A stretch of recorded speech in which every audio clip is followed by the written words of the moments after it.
નમસ્કાર મિત્રો, જય શ્રી કૃષ્ણ, જય માતાજી, હર હર મહાદેવ. સ્વાગત છે તમારું અમારા યુટ્યુબ ચેનલની અંદર. અને આજે વાર મંગળવાર અને આજે છે એકાદશી. અને જો આજના તમને દર્શન કરાવું, સુરત પાછા આવી ગયા છીએ અને મારી બા અત્યારે હજી પૂજા કરે છે અને ભગવાનના દર્શન આરતી ચાલુ છે. મારે પૂજા થઈ ગઈ છે અને અત્યારે વાગ્યા છે 8:45. આજે તો એકાદશી છે એટલે કંઈ નાસ્તા પાણીનું છે નહીં અને મારે અત્યારે જવાનું છે બહાર એક કામ માટે. વરસાદ હજી માંડ થોડોક આરામ લીધો છે વરસાદે, પણ અત્યારે વાતાવરણ પાછું વરસાદ જેવું જ છે અત્યારે પૂરેપૂરું. એટલે જોઈએ હવે આગળ કઈ રીતે પણ જવાનું છે. છેક વરાછા દૂર જકાત નાકા, એટલે કપડાં લેતા જાવ વિચારું છું, પણ ધીમો ધીમો વરસાદ આવશે એ પાક્કું છે. તો ચાલો પાછું જઈ આવું ને પાછા મળીએ આવીને.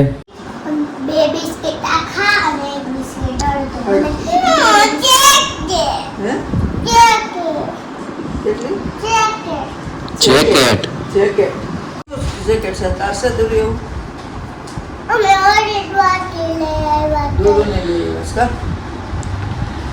ઈ જેકેટ પણ થોડું આ વરસાદમાં પહેરવાનું છે. વરસાદનું બીજું રેન્જકોટ કહેવાય. શું કહેવાય?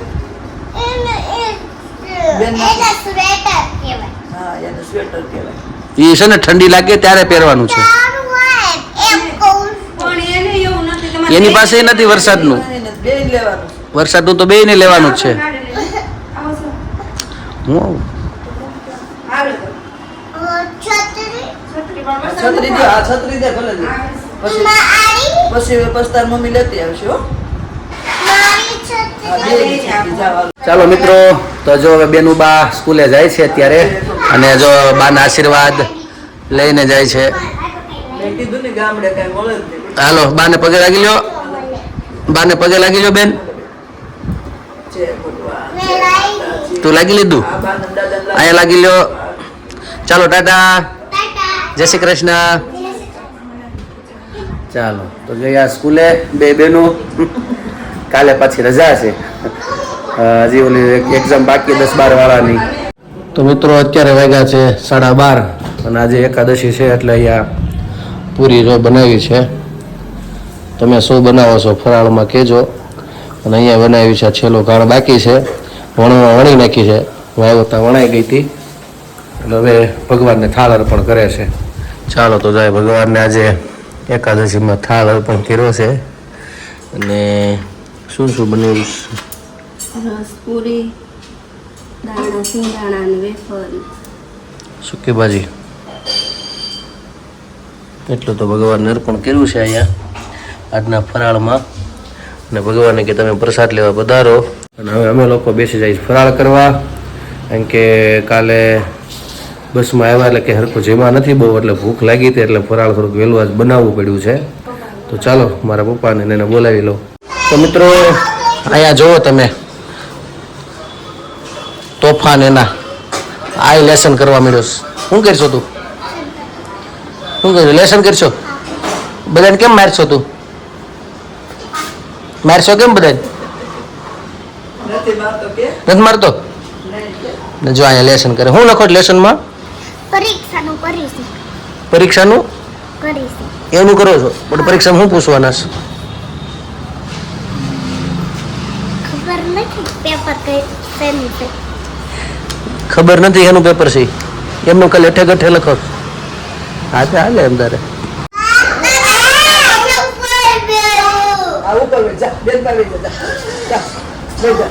લઈ જા. લઈ જા. લઈ જા તા. આ બે જા. બે જા. એટલે મને લાગે કે ડોક્ટર લેવા લાગી. તો લેવા લાગી. ના આ દેવા દે. ઓલા બે પાંચ દિન તો ઓલા બાદ છે ને. હા બસ. હા લઈ લે. હા તો પછી કલર ના દે ઓલા ના દે. ઓલા ના દે.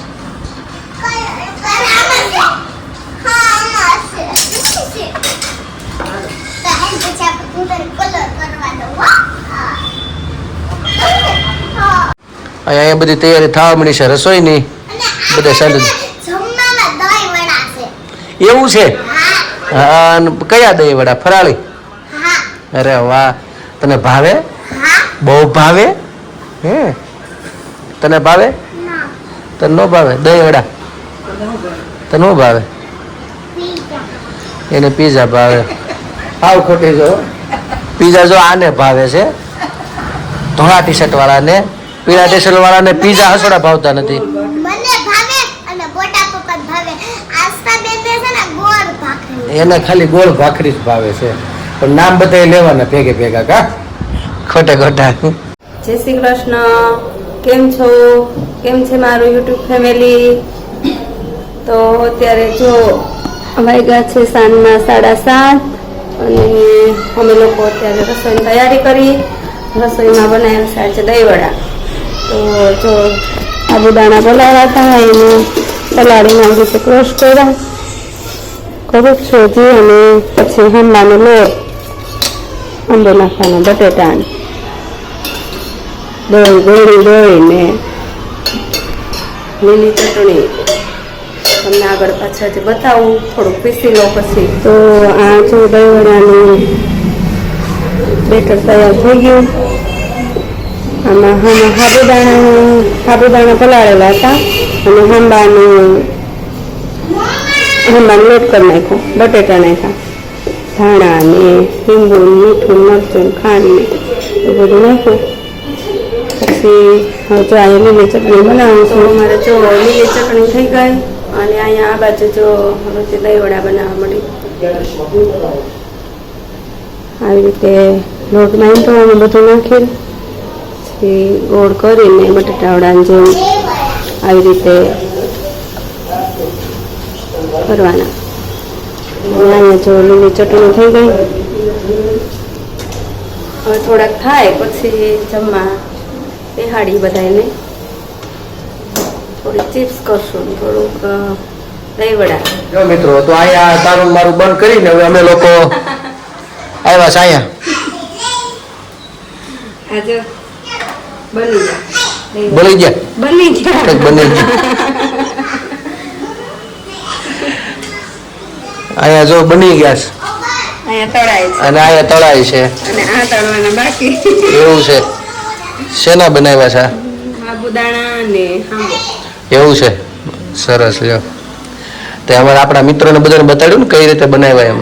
તો સારું. લ્યો, હું બહાર હતો આગળ અને આગળ આવ્યો એટલે મેં કીધું ખ્યાલ આવે ને તમે લોકો કઈ રીતે ફરાળ એવું બધું બનાવો છો, કોમેન્ટમાં લખજો. અને તમે શું શું આજે બનાવ્યું એકાદશીના દિવસે એ પણ કહેજો. અને આ બસ છેલ્લો ઘાણ છે ને હવે. ઓલામ શું છે? દૂધ છે. સારું. તો આ બધું રસોઈ બને છે અને આગળ બની જાય પછી અમે લોકો ફરાળ કરવા બેસી જશું. ચાલો, તો મારા પપ્પાને ફરાળ માટે બોલાવી લઉં. અહીંયા થઈ ગઈ તૈયારી. ચાલો, ફરાળ થઈ ગયું છે. હા, બોલાવે છે, બધા બે છે. મિત્રો, અત્યારે સાંજના 10 વાગી ગયા છે અને બધા અમે લોકો ફરાળ કરીને ફ્રી થઈ ગયા, બધા નવરા થઈ ગયા છે. છોકરાઓ બે લેસન કરે છે અને હવે અમારે સુવાની તૈયારી. આજે શું છે, કાલનો થોડોક થાક છે, બસમાં નીંદર થઈ ન થઈ એવું બધું છે. આજે પછી એકાદશી હતી એટલે બસ અત્યારે આગળ અમારે બ્લોગને વિરામ આપશું એ પહેલાં અમારી બાને કે આપણને એક સારું એવું ભગવાનનું આપણને કોઈ ધૂન કે કીર્તન સંભળાવે. બા અમને એક સારું એમને સંભળાવી દે. હાલ, શ્રવણનું છે. વાહ, અત્યારના શ્રવણને બધાને સંભળાવવાનું છે. સારું સારું. તો શ્રવણ વિશે છે તો ચાલો સાંભળીએ સારું એવું ભજન. વિધિના લખિયા લેખ લલાટે ઠોકર ખાય ખાય ખાય.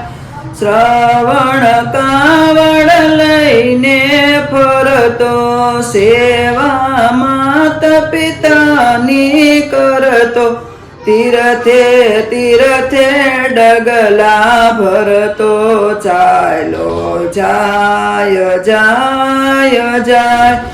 વિધિના લખિયા લેખ લલાટે ઠોકર ખાય ખાય ખાય. કરવા માત પિતાની સેવા, શ્રવણ ચાલ્યો પાણી ભરવા, ઘડુલો ડૂબતા મૃગલા જેવા, શબ્દો થાય થાય થાય. વિધિના લખિયા લેખ લલાટે ઠોકર ખાય ખાય ખાય. મૃગિયા રમવા 10 દશરથ આવે, મૃગલો જાણી બાણ ચલાવે, બાણે શ્રવણનો જીવ જાય છોડી, કાય કાય કાય વિધિના લખિયા લેખ લલાટે, ઠોકર ખાય ખાય ખાય, અંધા માતા પિતા ટળવળતા, દીધો શ્રાપ જ મરતા મરતા, મરજો દશરથ પુત્ર સમરતા કરતા, હાય હાય હાય વિધિના લખિયા લેખ લલાટે, ઠોકર ખાય ખાય ખાય, જ્યારે રામ જીવન સંચરિયા, દશરથ પુત્ર વિયોગે મરિયા, ભક્ત જનો કહે દુઃખના દરિયા ઉભરા, જાય જાય જાય વિધિના લખિયા લેખ લલાટે, ઠોકર ખાય ખાય ખાય, કૃષ્ણ કનૈયા લાલ કી જય. તો મિત્રો, જો મારી બાઈ આપણને સારું એવું ભજન સંભળાવ્યું અને અત્યારે રૂમમાં આવ્યો છું ને અહીંયા અમારા બેન લેસન કરે છે. લેસન પૂરું થાય એટલે કારણ કે હમણાં રજા પડી 2 દિવસ એટલે લેસન થઈ ગયું છે ભેગું, અને બેન શીખે છે કલમનો કડીયો. તો તમને હું બતાડું કેમ બેન લખે છે અને શીખે છે. સરસ, સારા અક્ષર છે. પેટ કાઢી લખવાનું છે. આમાં હું લખીશ તું? આમાં કાલે લખી, અત્યારે લખી લે કે વાંધો છે? પણ મમ્માએ કીધું છે. પછી હજી તે પછી થાકી ગઈ એટલે 2 ચોપડીનું કાલે લખાવીશ. આ ઉપર ઘૂંટવાનું અને 1 લખવાનું. હા, ઈ કાલે લખીશ. હા. સારું. શું શું કાલે લખવાનું? 1 લખવાનો. આ છે ને એક ફોટો ચોરાવવાનો. કોનો? ફોટો ચડાવવાનો, મમ્મી પપ્પાનો, બા દાદાનો અને ભાઈ બહેનનો, આખા ફેમિલી. આખા ફેમિલીનો. સરસ. મિત્રો, આજે મારા બ્લોગને હું વિરામ આપું છું. કાલે ફરી મળીશું નવી મસ્તી સાથે, નવી વાતો સાથે. અને હા, અમારા બેનને પણ ઈચ્છા છે થોડુંક અલગ બોલવાની, કે મારે તમે છેલ્લે બોલો છો. મારે કેવું બધાને કે મારે ચેનલને તમે લાઈક કરજો, શેર કરજો, સબસ્ક્રાઈબ કરજો. તો અમારા બેનને બોલવું છે એવું. તો એ મારા બેન તમને છેલ્લે તમને બધાને આવજો કે છે આજના માટે. અને હા, કોમેન્ટમાં આવો તો તમારો સહકાર પ્રેમ આપજો. તો મિત્રો, આજ માટે એટલું. અમે ફરીથી કાલ મળશું. હું આશા કરું છું તમને મારો વિડીયો ગમે છે. કાલે ફરીથી મળશું નવી મસ્તી સાથે, નવી વાતો સાથે. તો અમારી ચેનલને તમે લાઈક કરજો, શેર કરજો, સબસ્ક્રાઈબ કરજો. અમારી કોમેન્ટમાં તમે ભૂલતા નહીં આવજો. જય Shri Krishna. Krishna. Good night. Bye bye. Bye bye.